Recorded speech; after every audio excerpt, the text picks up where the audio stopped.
সুধী দর্শকবৃন্দ, আমন্ত্রণ জানাচ্ছি আমাদের স্বাস্থ্য শিক্ষা এবং চিকিৎসা বিষয়ক অনুষ্ঠান ডক্টর ফজলুল হক কোলোরেক্টাল হসপিটাল লিমিটেড নিবেদিত সুস্বাস্থ্য সারাক্ষণে। আপনাদের সাথে অনুষ্ঠানের পুরো সময় জুড়ে উপস্থাপনায় থাকছি আমি ডক্টর তাসমিয়া আহমেদ হুমা।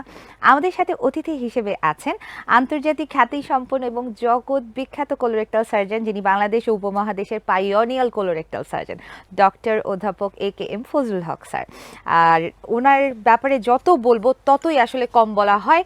বাংলাদেশ উপমহাদেশের পাইওনিয়ার কোলোরেক্টাল সার্জন অধ্যাপক ডক্টর এ.কে.এম. ফজলুল হক স্যার, যিনি বাংলাদেশ মেডিকেল বিশ্ববিদ্যালয়ের কোলোরেক্টাল সার্জারি বিভাগের অবসরপ্রাপ্ত প্রতিষ্ঠাতা চেয়ারম্যান, বর্তমানে যিনি ডক্টর ফজলুল হক কোলোরেক্টাল হসপিটালে কর্মরত আছেন।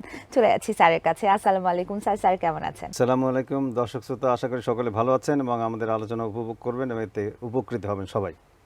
আমাদের সাথে স্টুডিওতে আরও উপস্থিত আছেন বাংলাদেশের আরেকজন colorectal surgeon doctor Asif Almas Haque, MBBS, FCPS surgery, FRCS England, consultant colorectal laparoscopic and laser surgeon, যিনি বর্তমানে ডক্টর ফজলুল হক কোলোরেক্টাল হসপিটালে কর্মরত আছেন। আসসালামু আলাইকুম স্যার। স্যার কেমন আছেন? ভালো আছি, আশা করি দর্শকের সবাই ভালো আছেন। স্যার, আজকে আমরা যেটা নিয়ে কথা বলবো সেটা হচ্ছে বাধাগ্রস্ত বা অসম্পূর্ণ মলত্যাগ অথবা ওডিএস। স্যার, প্রথমে একটু জিজ্ঞেস করে নিই বিষয়টা কি। আচ্ছা, ধন্যবাদ। দর্শক শ্রোতা যারা আমাদের অনুষ্ঠান দেখছেন, ওডিএস আমরা পরিচিত করেছি ইনশাল্লাহ আমি আমার বইয়ের মাধ্যমে, প্লাস লেখনী, plus television, YouTube, Facebook. ODS obstructed defecation syndrome বা বাধাগ্রস্ত মলত্যাগ অথবা অসম্পূর্ণ মলত্যাগ। এই রোগে অসংখ্য রোগী ভুগছেন, বিশেষ করে মায়েরা যারা একটু বয়স হয়েছে, অল্প বয়সে মায়েদের হয়। তো এই চিকিৎসার মানে এটার মূল সমস্যাটা কি? মূল সমস্যা হচ্ছে আমি টয়লেটে গেলাম, আমি পায়খানা করতেছি, পায়খানা অল্প কিছু হওয়ার পরে আর পায়খানা হচ্ছে না, মলদ্বারে বাধা পাচ্ছে।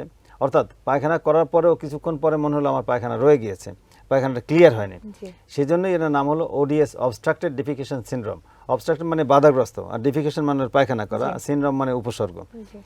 তো এই রোগী অসংখ্য আছে, সবাই আমাদের কাছে আসতে পারেন না, খরচের একটা কনস্ট্রেন্ট আছে সেটার জন্য। আর সব রোগী যে ভালো ডাক্তারকে দেখাতে পারবে এমনও সুযোগ নেই। প্লাস আমি বলে রাখি, আমার চেম্বারে এখন 20 দিন আগে থেকে আমার সিরিয়াল নিতে হয়। প্রায় আমার মনে হয় 700-800 লোক অগ্রিম সিরিয়াল দিয়ে নাম লিখে রাখে। তো সেটা একটা সমস্যা। আর অনেকে বলে স্যার আপনার সিরিয়াল পাই না কেন, 20 দিন 25 দিন পরে পেতে হয়।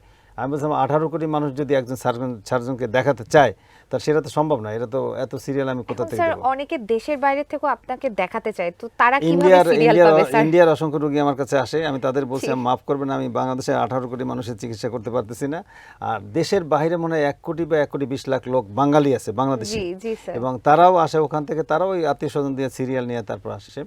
তো বাধাগ্রস্ত মলত্যাগ যে জিনিসটা সেটা হলো অসম্পূর্ণ মলত্যাগ, অর্থাৎ আমি পায়খানা করলাম তারপর পায়খানা রয়ে গিয়েছে। এবং মহিলাদের সাধারণত এটা হয়, পুরুষের হয়, পুরুষের কম হয়, মহিলাদের বেশি হয়। তাহলে এক্ষেত্রে কী হয়, মলদ্বারের পাশে আঙ্গুল দিয়া চাপ দিয়ে পায়খানা করে, অনেকে ভেজানের ভিতরে বাচ্চা হওয়ার রাস্তার ভিতরে চাপ দিয়ে পায়খানা করে, অনেকে মলদ্বারটাকে চেপে একটু উপর দিকে উঠিয়ে ধরে তারপর পায়খানা করে, অনেকে জুলাপের ওষুধ খায়, যেমন ডুরালাক্স খায়, অ্যাভোলাক্স সিরাপ খায়, ল্যাকটু খায়, বিভিন্ন ওষুধ আছে সেগুলো খেয়ে পায়খানা করে, তারপরেও পায়খানা ক্লিয়ার হয়নি। পায়খানা করে যাওয়ার আধা ঘন্টা পরে মনে হয় যেন ভিতরে পায়খানা রয়ে গেছে, আমার আবার যেতে হবে। আবার পায়খানা করেন, পায়খানা করার পর অল্প একটু বাইরে, ক্লিয়ার পায়খানা না, অবস্ট্রাকটেড ডিফেকেশন সিনড্রোম বা ইনকমপ্লিট ইভ্যাকুয়েশন, পায়খানাটা ক্লিয়ার হচ্ছে না। তো ক্লিয়ার না হলে তার মাথায় সবসময় অস্বস্তি থাকে, সে অফিসে গেলে অফিসে মনোযোগ দিতে পারে না, যেমন পায়খানা তো ক্লিয়ার হয়নি। তারপরে আর সর্বশেষ তারা যেটা করে সেটা হলো মলদ্বারের ভিতরে গ্লাভস দিয়ে আঙ্গুল দিয়ে পায়খানা টেনে বের করেন, এটা হলো সর্বশেষ অবস্থা। তো তারপরে যখন পেপার পত্রিকায় বিভিন্ন জায়গায় প্রচারণা দেখেন, ইউটিউব ফেসবুক দেখেন, তখন মনে করো এর একটা চিকিৎসা আছে, তখন রোগীরা আমাদের কাছে আসেন এবং আমাদেরকে বলেন যে স্যার এইটা হয়েছে, মানে পায়খানা ক্লিয়ার হচ্ছে না। এবং তো হিস্ট্রি নিলে বোঝা যায় যে উনি মলদ্বারের পাশে চাপ দিয়ে করেন, ভিতরে আঙ্গুল দিয়ে করেন, সর্বশেষ মলদ্বারের ভিতরে আঙ্গুল দিয়েও পায়খানা বের করেন। আচ্ছা, ধন্যবাদ স্যার। আমি একটু আসিফ স্যারকে এর মধ্যে প্রশ্ন করবো। স্যার, এই যে বাধাগ্রস্ত মলত্যাগ শুনলেই মনে হয় যে আসলে আমার অনেক কনস্টিপেশন হচ্ছে, আমার আর বের হচ্ছে না পায়খানার রাস্তা দিয়ে। তো স্যার আমি একটু ওভারঅল একটু জিজ্ঞেস করবো, আসলে স্যার কি কারণে, স্যার আমাদের কোনো খাদ্যাভ্যাসের কারণে, দৈনন্দিন জীবনযাত্রার কারণে, কি কারণে স্যার আমাদের মলত্যাগে এত সমস্যা হয় আলটিমেটলি? ধন্যবাদ আপনাকে। অবস্ট্রাকটেড ডেফিকেশন রোগটা কিন্তু আসলে বেশ কমপ্লেক্স, কারণ কি এটার কোনো একটা কারণ নাই যে এই কারণের জন্য সমস্যা হচ্ছে। এখানে দুটো ফ্যাক্টর আছে, যেমন কিছু স্ট্রাকচারাল কারণ আছে বা গঠনগত কিছু সমস্যা আছে, এবং কিছু ফাংশনাল সমস্যা আছে। মানে কোনো সমস্যা দেখা যায় না, জটিল, বুঝতে পারতেছেন? জি, তো স্ট্রাকচারাল প্রবলেমটা মানে হচ্ছে ধরেন মলদ্বার বা মলাশয়, যেটাকে আমরা রেকটাম বলি, রেকটামের যে সমস্যাটা হয় সেটা হচ্ছে মাঝে মাঝে একটা পকেটের মতো হয়ে যায়, বিশেষ করে মহিলাদের ক্ষেত্রে। যেহেতু রেকটামের সামনে থাকে ভ্যাজাইনা বা মাসিকের রাস্তা, ওখানে তেমন কোনো সাপোর্ট থাকে না, ওখানে একটা পকেটের মতো হয়ে যায়। তো মল গিয়ে ওই পকেটের মধ্যে গিয়ে আটকে, তখন যে দেখা যায় পেশেন্ট অনেকভাবে এদিক ওদিক চাপ দিয়ে বা ভিতরে আঙ্গুল যেটা বের করে পকেটের মধ্যে ঢুকে, নর্মালি তো স্ট্রেইট একটা পকেটের মধ্যে। অনেক সময় দেখা যায় যে রেকটামের ভিতরে, রেকটামের নিজের ভিতরে ঢুকে যায়, এটাকে আমরা বলি ইন্টারসেপশন। যখন খাদ্যনালীর একটা অংশ তার সামনের অংশের ভিতরে ঢুকে যায়, তখন এটাকে আমরা বলি ইন্টারসেপশন। নর্মালি এটা হওয়া উচিত ছিল না, উচিত ছিল ও চাপ দিবে কাউকে, খাদ্যদ্রব্য সামনে চলে যাবে, মল সামনে চলে যাবে, কিন্তু এখানে দেখা যায় মলের সাথে সাথে ও নিজের সামনে আরেকটা ভিতরে ঢুকে যায়, তখন গিয়ে দেখা যায় মল আর সামনে যেতে পারে না। এটাকে আমরা বলি ইন্টারসেপশন।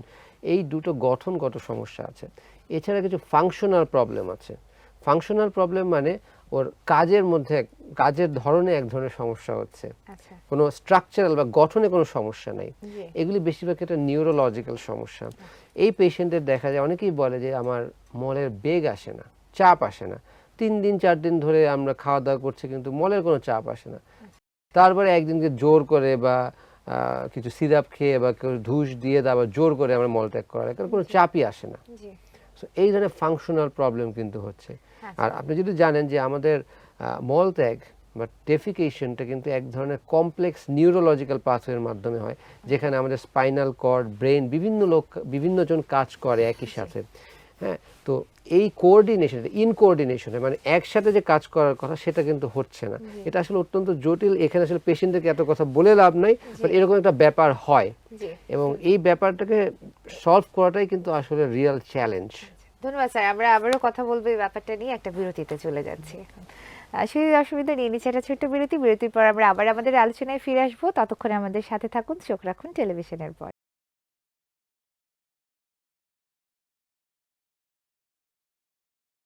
ধন্যবাদ বিরতিতে সঙ্গে থাকার জন্য। আমরা কথা বলছিলাম ওডিএস, বাধাগ্রস্ত অথবা অসম্পূর্ণ মলত্যাগ নিয়ে। চলে যাচ্ছি আলোচনায়। ডক্টর আসিফ স্যারকে একটু জিজ্ঞেস করতে চাচ্ছিলাম যে স্যার, এই যে সমস্যাটা হচ্ছে, এই সমস্যার কি আসলেই চিকিৎসা আছে? ধন্যবাদ আপনাকে। সমস্যার চিকিৎসা মানে সমস্যার সমাধান। সমাধান করার আগে বের করতে হবে যে আসলে এটা কোন কারণে হচ্ছে। এটা কি স্ট্রাকচারাল কারণের জন্য হচ্ছে নাকি ফাংশনাল কারণের জন্য হচ্ছে, অথবা দুটোই কি আছে কিনা। এবং বেশিরভাগ ক্ষেত্রে আমরা কিন্তু দুটোকেই পাই। স্ট্রাকচারাল প্রবলেমগুলি কিন্তু সলভ করা আসলে সোজা, যেহেতু গঠনগত সমস্যা। আমরা যেহেতু সার্জন, গঠনগত যে কোনো সমস্যার কিন্তু সমাধান আমরা করতে পারি।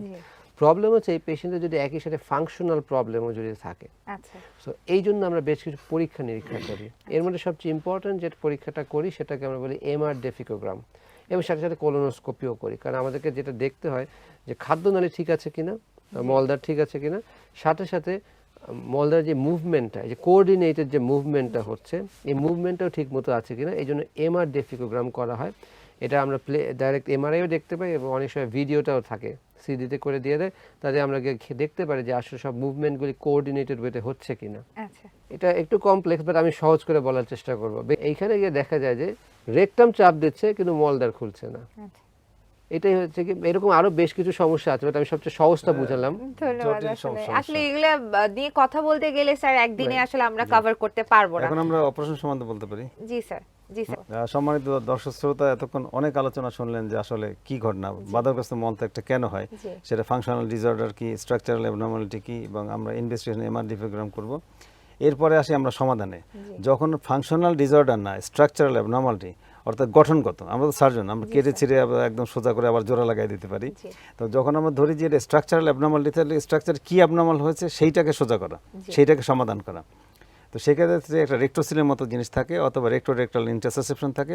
সেই ইন্টারসেপশনটাকে এটা ডাক্তাররা শুনে মজা পাবে, আর যারা রোগী তারা অতটা মজা পাবে না। তো এতটুকু বুঝতে পারেন যে এই অপারেশন সারা পৃথিবীতে আমি সবচেয়ে বেশি করেছি। এই যে স্টার অপারেশন আপনারা শুনেছেন, স্টার মানে হল STARR, স্ট্যাপলড ট্রান্সঅ্যানাল রেক্টাল রিসেকশন, একটা অ্যাব্রিভিয়েশন। এই অপারেশন আমরা শুরু করেছি অনেক আগে থেকে, 2005-07 সাল থেকে বোধহয় শুরু করেছি, বাট সাকসেসফুলি আমরা করি 2011-12 সাল থেকে, এবং তারপরে অসংখ্য অপারেশন করেছি।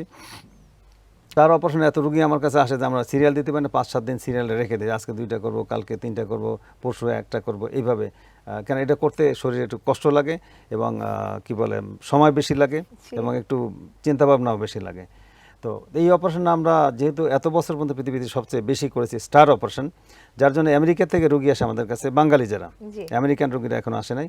বাট আমাদের দেশে অস্ট্রেলিয়ান সিটিজেন যারা ইঞ্জিনিয়ার বা আপনার আমেরিকান যারা আছেন অথবা আজারবাইজানের আছেন, তারা কিন্তু আমার কাছে, চাইনিজ যারা আছেন তারা আমার কাছে অপারেশন করেন, ইন্ডিয়ার সিটিজেন যারা আসেন। এই আবার এখন দেখছি ইন্ডিয়ার থেকে রুগীরা আমার কাছে আসতেছেন, আজকে না আরও অনেকদিন আগের থেকেই। তো আমি তাদের আমি মানা করেছি যে আপনারা আসবেন না, কারণ 140 কোটি লোকের ভাড়া আমি বহন করতে পারবো না, 18 কোটি নিয়ে ঝামেলার মধ্যে আছি। তো এক্ষেত্রে আমরা স্টার অপারেশন করি এবং এই অপারেশন যেহেতু আমরা সারা পৃথিবীতে সবচেয়ে বেশি করেছি, আমাদের এক্সপার্টিস মানে দক্ষতা, বিচক্ষণতা এই ক্ষেত্রে ভালো, মানে সবচেয়ে ভালো কার্যকরী হয় এবং রুগীদের যে এরপরে যে স্যাটিসফ্যাকশন, পায়খানা ক্লিয়ার হয়, এরপরে রুগীরা বলে স্যার 12 বছর বয়সে যে পায়খানা করতাম সেরকম ক্লিয়ার পায়খানা হচ্ছে এখন। তো সেই জন্য রুগী সিলেকশন আমরা খুব হিসাব করে করি। আমরা আগে ওষুধপত্র দিয়ে বলি যে আপনার যদি ওষুধপত্রে আপনি ভালো হয়ে যান, পায়খানা ক্লিয়ার হয়, তো আমার অপারেশনের ধারে কাছে আসবেন না। আর যদি ওষুধপত্রে কোনো কিছুতে ভালো হচ্ছে না, এমআরডি প্রোগ্রাম অন্যান্য সব কিছু তার পক্ষে আছে, সেই ক্ষেত্রে আমরা অপারেশনে যাই। তার আগে আমরা থাইরয়েড টেস্ট করে নিই, ডায়াবেটিস টেস্ট করে নিই, কারণ ডায়াবেটিস হলে অটোনমিক নিউরোপ্যাথি হবে আর থাইরয়েড হলে মুভমেন্ট ডিস্টার্ব হবে।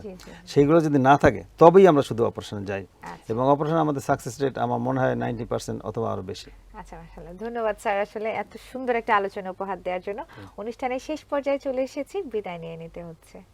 ধন্যবাদ থাকার জন্য অনেক ধন্যবাদ। দর্শক শ্রোতা সকলকে ধন্যবাদ, আশা করি সকলে উপকৃত হবেন আমাদের আলোচনা থেকে। সুধী দর্শকবৃন্দ, আশা করি আমাদের অনুষ্ঠান আপনাদের ভালো লেগেছে। আগামী অনুষ্ঠান দেখার আমন্ত্রণ জানিয়ে আজকে পর্যন্তই।